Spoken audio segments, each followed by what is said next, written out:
How important is it to understand cultural do's and don'ts when you're sealing an international business deal? And how damaging could it be if you get it wrong? The head of Microsoft, Bill Gates, caused offense in South Korea when he shook hands with President Park Geun-hye while keeping his hand in his pocket. It made front-page news with papers highlighting the perceived disrespect, and Mr. Gates isn't the first to commit a cultural faux pas. Alice Kaushal is a business etiquette consultant who works across Asia. She joins me now live from Launceston in Tasmania. Ms. Kaushal, thank you so much for joining us. For Western dignitaries visiting Asia, they have to know and they have to learn the various intricacies of cultural practices of each country. I think so. But in general, really, I think before you visit, you should know this particular controversy with Bill Gates, with his hand in his pocket as he greeted the new president of South Korea, did create a lot of, controversy, simply because it was perceived as disrespectful.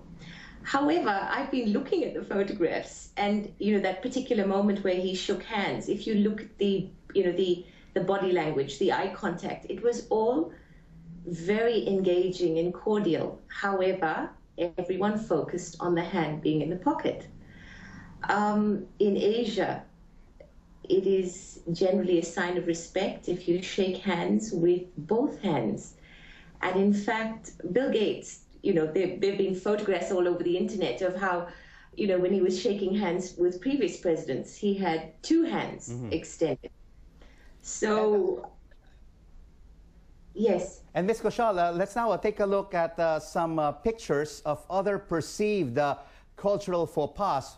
One of them is basically U.S. President Barack Obama bowing to the Japanese emperor, which raised a lot of eyebrows. And you also have the former Australian Prime Minister Paul Keating placing a guiding hand on the back of Queen Elizabeth II. Well, I think, in Australia, as we're fairly informal here. And I think when one is meeting a personage like the Queen, I think anybody would be a little bit nervous. So I don't think, I don't think it was disrespectful. I think it was just somebody doing something in the moment, caught up in the excitement of the moment, as it were. I don't think that could be really taken as disrespectful. But Ms. Kaushal, being caught in the moment can cause damage to business relationships. Absolutely, absolutely. I think one has to be careful, and I think particularly in Asia at the moment, I think there is a feeling that we have observed the protocols of the West for a long time because we had to. But now I think there's a growing desire for people to show people in Asia respect, simply because the economic situation, this is where the world is focused.